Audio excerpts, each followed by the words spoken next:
Muy buenos días a todos. Es un placer estar con ustedes, desde mi canal Economía y Finanzas. Espero que se encuentren muy bien y estén listos para adquirir nuevos conocimientos en este campo tan importante.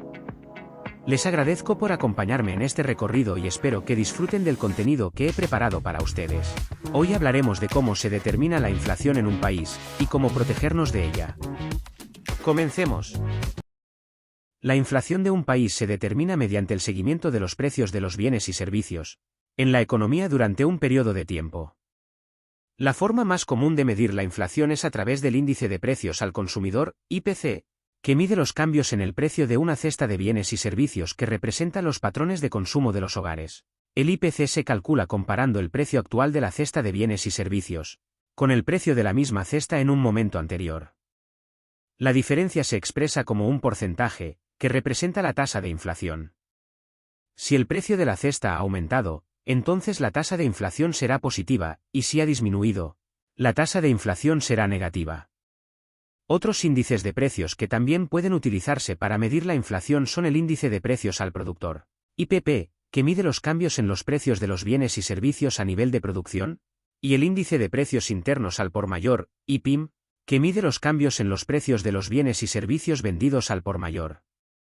Una vez que se determina la tasa de inflación, los gobiernos y los bancos centrales pueden utilizar políticas económicas, como ajustes en las tasas de interés y en los niveles de gasto, para controlar la inflación y mantenerla dentro de niveles aceptables. También es importante considerar que es posible que la inflación de una persona no coincida con la inflación del país. Esto se debe a que la inflación es un fenómeno económico que afecta a todos los precios de la economía, pero no todos los precios aumentan o disminuyen al mismo ritmo. Además, las personas tienen diferentes patrones de consumo y gastos, lo que significa que su experiencia de inflación puede ser diferente. Por ejemplo, si una persona tiene una proporción más alta de sus gastos en alimentos y combustibles, que son bienes que pueden experimentar aumentos de precios más rápidos que otros bienes, su experiencia de inflación podría ser más alta que la tasa de inflación oficial del país. Por otro lado, si una persona tiene una mayor proporción de sus gastos en bienes duraderos, como muebles o electrodomésticos, que pueden tener precios más estables, su experiencia de inflación podría ser más baja que la tasa de inflación oficial del país.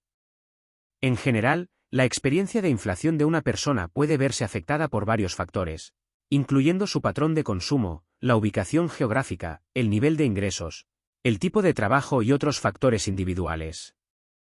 Por lo tanto, es importante que las personas monitoreen sus gastos y patrones de consumo y ajusten su presupuesto en consecuencia, para asegurarse de estar preparados para cualquier aumento de precios. ¿Cómo protegerse de la inflación? Hay varias formas en que una persona puede protegerse de la inflación de un país. Ahorrar e invertir en activos que mantengan su valor, en lugar de mantener todo su dinero en efectivo. Una persona puede considerar invertir en activos que mantengan su valor con el tiempo, como acciones, bienes raíces, oro y otros metales preciosos. Estos activos pueden ayudar a proteger su dinero contra la inflación. Diversificar su cartera. Una cartera diversificada puede ayudar a reducir el riesgo de pérdidas en caso de que una inversión no tenga éxito. La diversificación implica invertir en diferentes clases de activos, como acciones, bonos, bienes raíces y fondos comunes de inversión, en lugar de poner todo el dinero en un solo activo financiero. El concepto de la diversificación es un concepto muy amplio en el tema de las inversiones porque a veces, uno cree que la diversificación puede hacerse por activos, pero también se puede diversificar el dinero también respecto de los brokers, que son los que operan por nuestra cuenta y orden. Es decir, no colocar el dinero en un solo broker. También al momento de invertir es necesario considerar distintos grupos de activos, y dentro de ese grupo de activos, como es en el caso de las acciones, diversificar por sector de la economía para que en el caso de que un sector no funcione correctamente, las pérdidas que uno tenga que soportar sean menores. También entiendo que existe lo que es la diversificación por tiempo, es decir, no comprar todos los activos en una misma semana.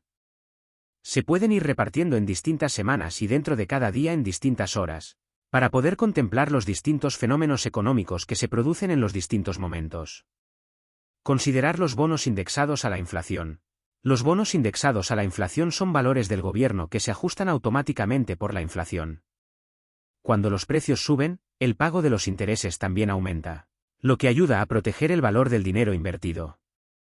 Comprar productos básicos antes de que suban de precio. Una persona también puede comprar productos básicos, como alimentos y combustible, antes de que suban de precio debido a la inflación. Al comprar estos productos con anticipación, se puede ahorrar dinero a largo plazo. Controlar el presupuesto y ajustarse a las necesidades. Para protegerse de la inflación, es importante controlar el presupuesto y ajustarse a las necesidades, en lugar de gastar en cosas innecesarias. Una persona puede reducir los gastos de entretenimiento y restaurantes para ahorrar dinero en caso de una inflación alta. En general, es importante tener en cuenta que la protección contra la inflación es una estrategia a largo plazo, y una persona debe considerar su situación financiera individual y consultar con un asesor financiero antes de tomar cualquier decisión de inversión. Si te ha gustado este vídeo, asegúrate de suscribirte a nuestro canal y activar la campana de notificaciones, dando like y compartiendo con amigos y familiares, para que puedan beneficiarse de nuestra información económica y de nuestros consejos financieros. Que tengas un excelente día, y nos vemos en el próximo vídeo.